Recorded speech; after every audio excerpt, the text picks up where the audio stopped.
오늘 이 채널을 처음 보신다면 구독 버튼을 꼭 눌러주세요. 믿을 수 없는 실화들을 매일 들려드리고 있습니다. 그럼 지금부터 시작해보겠습니다. 밤 11시 광성건설 본사 지하 3층 주차장. 최강현 대표는 깊은 한숨을 내쉬며 차 키를 꺼냈다. 오늘도 금광개발 임창식 대표의 공세는 거셌다. 인터넷 커뮤니티와 언론에는 미래 신도시 랜드마크 타워 부실 시공 루머가 끊임없이 퍼지고 있었다. 아무리 해명해도 소용없었다. 누군가 조직적으로 광성건설을 무너뜨리려 하고 있었다. 강현은 차 문을 열고 운전석에 앉았다. 시동을 걸려던 순간이었다. 아저씨, 당장 차에서 내려요. 강현은 깜짝 놀라 뒤를 돌아봤다. 뒷좌석에 12살쯤 되어 보이는 소녀가 앉아 있었다. 단정한 교복 차림의 소녀는 창백한 얼굴로 그를 바라보고 있었다. 누구야? 어떻게 여기? 지금 그게 중요한 게 아니에요. 소녀가 다급하게 말했다. 이 기둥에 콘크리트가 울고 있어요. 곧 무너질 거예요. 소녀가 손가락으로 가리킨 곳은 차 바로 옆에 서 있는 철근 콘크리트 기둥이었다. 강현은 황당한 표정으로 소녀를 바라보았다. 애야, 장난치면 안 돼. 여긴 어떻게 들어온 거야? 저는 최애나예요. 아저씨, 제 말 믿어야 해요. 저는 손으로 건축물을 만지면 그 구조물이 언제 무너질지 알 수 있어요. 뭐라고? 강현은 어이가 없었다. 하지만 소녀의 눈빛은 진지했다. 해나는 차에서 내려 기둥으로 다가갔다. 그녀는 조심스럽게 손바닥을 기둥 표면에 댔다. 눈을 감고 집중하는 그녀의 얼굴이 점점 굳어졌다. 여기 시멘트 비율이 틀렸어요. 모래가 너무 많이 섞였고 철근 간격도 설계보다 넓어요. 그리고 해나가 기둥 아래쪽을 가리켰다. 여기 균열이 시작되고 있어요. 3일 안에 이 기둥은 무게를 견디지 못할 거예요. 강현은 소녀의 말을 믿을 수 없었지만 묘한 불안감이 엄습했다. 그는 차에서 내려 기둥 가까이 다가갔다. 손으로 표면을 만져보니 미세한 진동이 느껴졌다. 아주 희미하지만 분명했다. 이게 어떻게? 빨리 피해요. 해나가 강현의 팔을 잡아당겼다. 그 순간 쩍하는 날카로운 소리가 주차장 전체에 울려 퍼졌다. 강현이 서 있던 기둥 상단부에서 미세한 균열이 보이기 시작했다. 천장에서 콘크리트 가루가 떨어졌다. 뛰어요. 강현은 해나의 손을 잡고 주차장 출구 쪽으로 달렸다. 뒤에서 둔탁한 소리가 들렸다. 기둥이 무너지기 시작한 것이다. 두 사람은 가까스로 계단으로 빠져나왔다. 뒤를 돌아보니 강현의 차가 서 있던 자리에 천장 콘크리트 덩어리가 떨어져 있었다. 조금만 늦었어도 둘 다 목숨을 잃었을 상황이었다. 강현은 가쁜 숨을 몰아쉬며 해나를 바라보았다. 너 대체 누구니? 해나는 조용히 대답했다. 저는 최해나예요. 그리고 아저씨는 제 아빠예요. 강현의 얼굴이 굳었다. 12살 소녀 최시성. 그리고 건축물을 만져서 결함을 읽는 능력. 그의 머릿속에 15년 전 기억이 떠올랐다. 한 여자의 얼굴. 류이서. 설마 이서가. 엄마가 아빠를 만나지 말라고 했어요. 하지만 저는 알았어요. 아빠가 위험하다는 걸. 해나의 눈에 눈물이 맺혔다. 아빠의 타워도 위험해요. 누군가 일부러 부실하게 만들고 있어요. 강현은 무릎이 꺾이는 것 같았다. 15년 전 아무 말 없이 사라진 여자. 그리고 자신도 몰랐던 딸. 그리고 지금 자신의 회사와 생명을 위협하는 거대한 음모. 이서가 어디 있니? 엄마는 서울 외곽에서 문화재 복원 석공으로 일해요. 그곳으로 가요. 빨리요. 시간이 없어요. 강현은 고개를 끄덕였다. 주차장에서는 여전히 콘크리트 부스러기가 떨어지고 있었다. 해나의 예감은 정확했다. 이제 그는 15년 만에 그녀를 다시 만나야 했다. 만지는 건축가와 과거의 석공. 새벽 2시, 강현은 해나를 조수석에 태우고 서울 외곽으로 차를 몰았다. 도심을 벗어나자 한적한 한옥 단지가 나타났다. 해나의 안내에 따라 좁은 골목길을 지나자 오래된 기와집 한 채가 보였다. 여기에요. 해나가 말했다. 강현은 차에서 내려 대문 앞에 섰다. 심장이 빠르게 뛰었다. 15년 만이었다. 그는 떨리는 손으로 초인종을 눌렀다. 잠시 후 현관등이 켜지고 문이 열렸다. 그곳에 류희서가 서 있었다. 15년의 세월이 흘렀지만 그녀는 여전히 아름다웠다. 단지 눈빛이 예전보다 더 깊고 조용해졌을 뿐이었다. 해나야, 넌. 이서의 목소리가 멈췄다. 그녀는 강연을 보자마자 표정이 굳었다. 이서. 강연이 조심스럽게 불렀다. 이서는 한참을 그를 바라보다가 차갑게 말했다. 들어오세요. 하지만 오래 있을 생각은 하지 마세요. 거실로 들어간 강연은 주변을 둘러보았다. 벽면에는 문화재 복원 도면과 석조물 사진들이 걸려 있었다.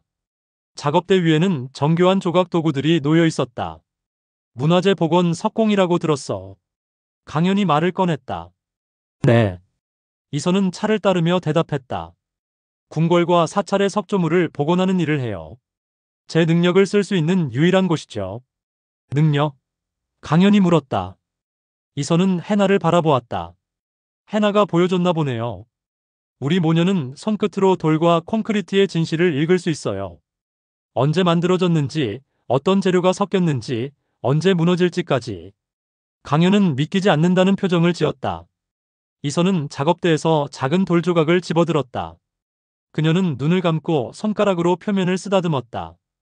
이 돌은 300년 전 조선시대에 채석됐어요. 경기도 북부 산에서 캐낸 화강암이고 원래는 사찰의 석탑 일부였죠. 지금은 미세한 균열이 13군데 있고 이대로 두면 5년 안에 세로로 쪼개질 거예요. 강연은 할 말을 잃었다. 이서는 돌을 내려놓고 강연을 똑바로 바라보았다. 15년 전 제가 왜 떠났는지 아세요? 이서의 목소리가 낮아졌다. 당신 회사의 경쟁사가 제 능력을 알아냈어요. 저를 이용하려 했고 협박했죠. 제가 당신 곁에 있으면 당신이 위험해질 거라고 생각했어요. 그래서 아무 말도 없이 사라진 거야? 강연의 목소리가 떨렸다. 임신한 것도 모르고. 알았어요. 하지만 말할 수 없었어요. 이서가 고개를 저었다. 해나를 지키기 위해서라도요. 제 능력 때문에 우리 딸까지 위험해질 수는 없었어요. 해나가 두 사람 사이에 앉으며 말했다. 엄마, 이제 숨을 수 없어요. 아빠의 타워가 위험해요. 이서의 얼굴이 굳었다. 알아. 나도 느꼈어. 미래 신도시 랜드마크 타워. 당신이 세운 그 건물은 밑바닥부터 썩고 있어요. 무슨 소리야? 강연이 벌떡 일어났다.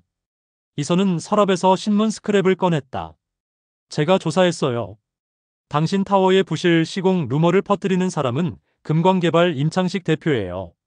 하지만 그건 루머가 아니에요. 진짜로 부실 시공이 있었어요. 그럴 리 없어. 나는 매일 현장을 점검했고 현장은 멀쩡했겠죠. 문제는 자재예요. 이서가 타워 설계도를 펼쳤다. 지하 기초 부분에 쓰인 콘크리트 배합이 잘못됐어요. 누군가 일부러 불량 자재를 납품했고 그걸 임창식이 알고 있어요. 그는 당신을 무너뜨리려는 게 아니라 당신 회사를 헐값에 인수하려는 거예요. 강연은 주먹을 쥐었다.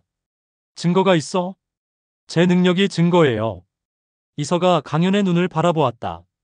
하지만 법정에서는 통하지 않죠. 그래서 우리는 임창식의 과거를 파헤쳐야 해요. 그 사람에게도 약점이 있을 거예요. 해나가 끼어들었다. 엄마, 저 임창식 사진 본 적 있어요.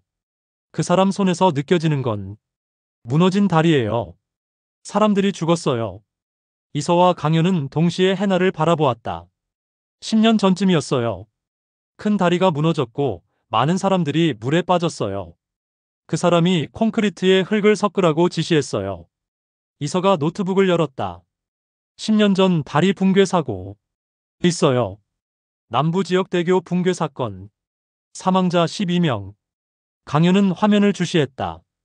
금광개발이 시공사였군. 이제 우리가 해야 할 일이 보이시나요? 이서가 조용히 물었다. 임창식을 무너뜨리려면 우리 세 사람이 힘을 합쳐야 해요. 배후의 협박과 콘크리트의 진실. 다음날 아침 8시 강연의 휴대폰이 울렸다. 발신자는 금광개발 임창식 대표였다. 강연은 심호흡을 하고 전화를 받았다.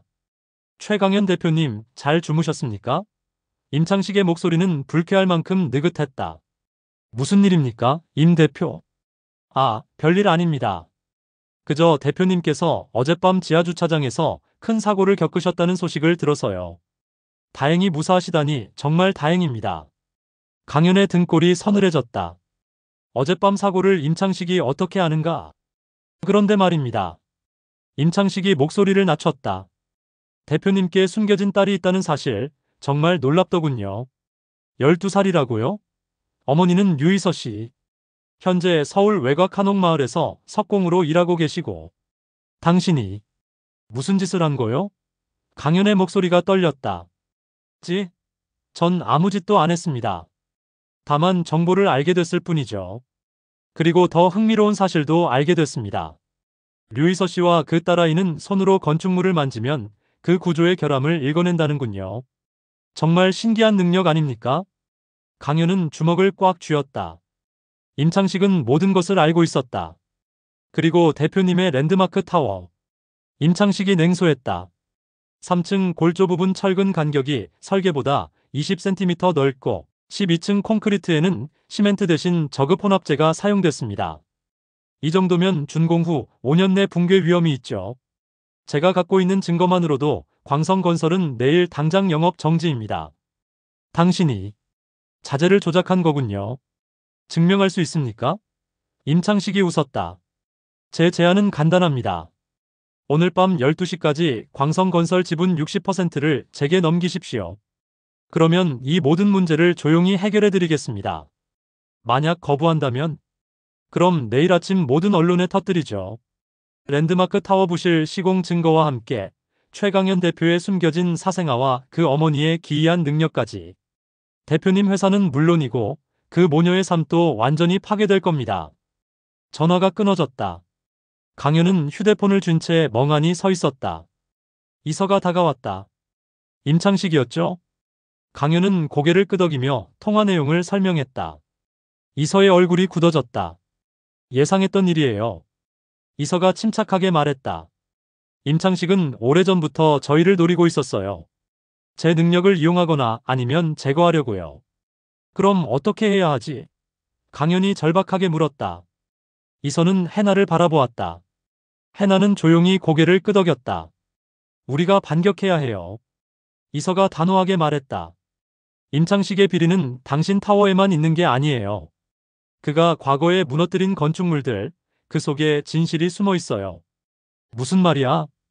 10년 전 무너진 북한강 다리 기억하세요? 공식 조사 결과는 설계 오류였지만 진짜 원인은 부실 자재였어요. 그리고 그 다리를 시공한 회사가 바로 금광개발이었죠. 강현의 눈이 커졌다. 하지만 그건 이미 종결된 사건이잖아. 겉으로만요. 이서가 미소 지었다. 하지만 증거는 남아있어요. 다리잔에 석재 속에 부실 시공의 흔적이 고스란히 남아있죠. 제가 그걸 읽을 수 있어요. 그 잔해가 어디 있는데? 국립건설안전연구소 보관창고에 있어요. 제 스승님이 그곳 보건자문위원이시죠. 우리가 그곳에 가서 증거를 찾아내면 임창식을 무너뜨릴 수 있어요. 강현은 이서를 바라보았다. 그녀의 눈빛은 15년 전과 똑같이 강렬했다. 하지만 위험하지 않아? 위험하죠. 이서가 강현의 손을 잡았다. 하지만 우리 딸을 지키려면, 당신 회사를 지키려면 이것밖에 방법이 없어요. 그리고 이서가 잠시 망설이다 말했다. 15년 전 제가 당신을 떠난 건 이 능력 때문이었어요. 당신을 위험에 빠뜨리고 싶지 않았죠. 하지만 이제는 달라요. 우리가 함께 싸워야 해요. 강현은 이서의 손을 꽉 잡았다. 알았어. 함께 가자. 해나가 두 사람 사이로 다가와 손을 내밀었다. 저도요. 우리 가족이잖아요. 세 사람의 손이 하나로 모였다. 임창식과의 전쟁이 시작되었다. 손끝으로 읽는 과거와 반격. 오후 2시 세 사람은 경기도 외곽에 위치한 국립건설안전연구소에 도착했다. 이서의 스승인 석공장인 박태준이 입구에서 그들을 기다리고 있었다. 70대 노인이었지만 그의 눈빛은 날카로웠다. 이서야, 오랜만이구나. 박태준이 따뜻하게 이서를 맞았다.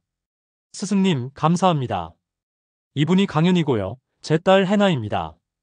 박태준은 해나를 유심히 바라보았다. 이 아이도 능력이 있구나. 손끝에서 느껴지는 기운이 내 것과 똑같아. 네, 스승님. 해나도 저처럼 구조물의 진실을 읽을 수 있어요. 박태준은 고개를 끄덕이고 그들을 건물 안으로 안내했다. 10년 전 북한강 다리 잔해는 지하 3층 특별 보관소에 있다. 하지만 조심해야 해. 임창식이 이곳에도 사람을 심어놨을 거야. 일행은 조용히 지하로 내려갔다. 보관소는 거대한 창고처럼 생겼고 온갖 건축 잔해들이 분류되어 보관되어 있었다. 박태준이 한쪽 구역으로 안내했다. 저기 있다. 북한강 다리 기둥잔해. 해나가 먼저 다가갔다. 그녀는 조심스럽게 손을 콘크리트 표면에 댔다. 눈을 감고 집중했다. 몇 초 후 해나의 얼굴이 일그러졌다. 아빠, 이건 너무 끔찍해요. 해나의 목소리가 떨렸다. 콘크리트에 모래 대신 흙이 섞여 있어요. 시멘트 비율도 절반밖에 안 돼요. 그리고 해나가 갑자기 손을 떼며 뒷걸음질 쳤다. 사람들의 비명이 들려요. 다리가 무너질 때 많은 사람들이 강연히 해나를 안아주었다. 괜찮아, 해나야. 이제 그만. 아니에요. 해나가 눈물을 닦으며 다시 손을 댔다. 이건 제가 해야 해요. 이 사람들을 위해서라도. 이서가 해나 옆에 무릎을 꿇고 함께 손을 댔다. 모녀가 함께 집중하자 더 정확한 정보들이 읽혀졌다. 철근 간격이 설계의 2배예요. 콘크리트 양생 기간도 일주일밖에 안 됐어요. 최소 한 달은 양생해야 하는데. 이서가 말했다. 그리고 여기. 해나가 특정 부분을 가리켰다. 여기에 지시서가 새겨져 있어요. 시멘트 30% 절감 마이너스 임창식 승인이라고요. 강연의 눈이 커졌다. 그게 콘크리트 안에 새겨져 있다고? 네. 석공들이 은밀하게 증거를 남긴 거예요. 이서가 설명했다. 양심 있는 현장 감독이 나중에 진실이 밝혀질 것을 대비해 콘크리트가 굳기 전에 철사로 새긴 거죠. 겉으로는 보이지 않지만 우리는 느낄 수 있어요.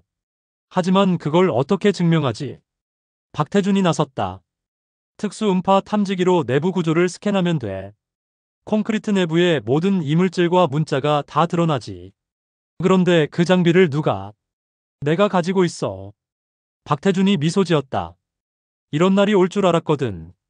그들은 즉시 스캔 작업을 시작했다. 노트북 화면에 콘크리트 내부 이미지가 나타나기 시작했다. 부실 시공의 증거들이 하나씩 드러났다. 그리고 결정적으로 시멘트 30% 절감 마이너스 임창식 승인이라는 문구가 선명하게 보였다. 이거야. 강연히 외쳤다. 이것만 있으면. 그 순간 보관소 문이 거칠게 열렸다. 임창식과 그의 경호원 서너 명이 들어왔다. 최강현 대표, 제가 경고했을 텐데요.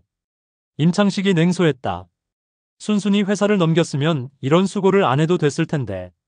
임창식, 강연히 노트북을 등 뒤로 감췄다. 당신이 10년 전 북한강 다리를 무너뜨린 거였군. 증명할 수 있나? 임창식이 다가왔다. 그 잔의 콘크리트는 이미 폐기 처리 예정이야.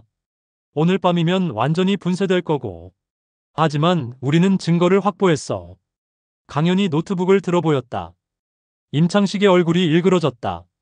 그걸 내놔. 경호원들이 달려들었다. 박태준이 앞을 막아섰다. 이 늙은이가 있는 한 발짝도 못 가.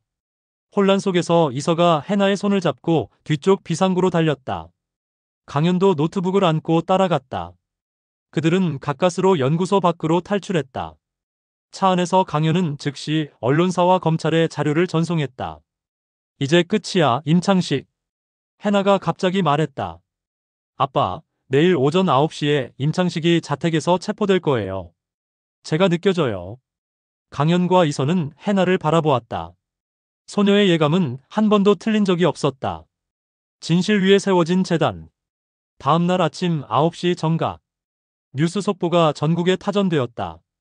금광개발 임창식 대표, 10년 전 북한강 다리 붕괴 사고 관련 업무상 과실치사 및 증거인멸 혐의로 긴급 체포.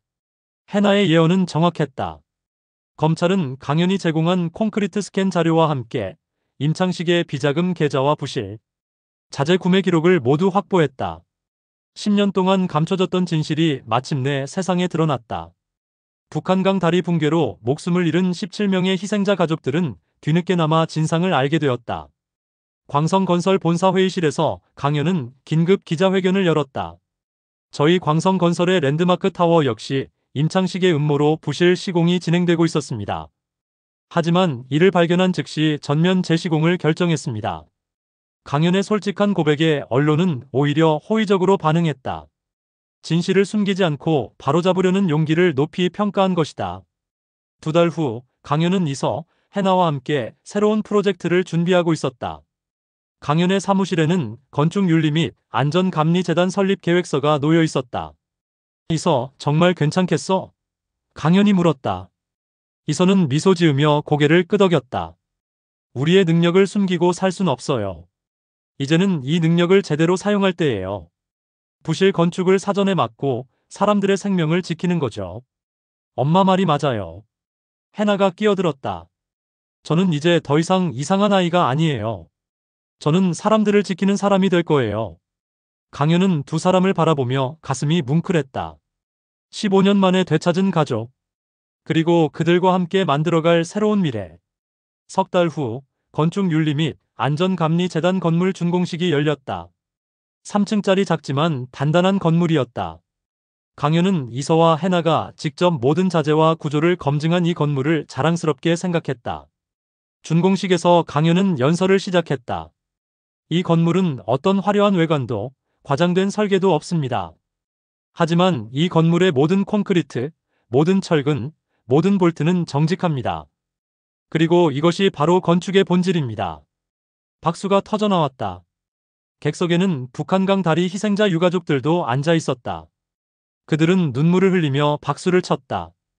이서와 해나는 재단의 공식 구조 안전 진단관으로 임명되었다.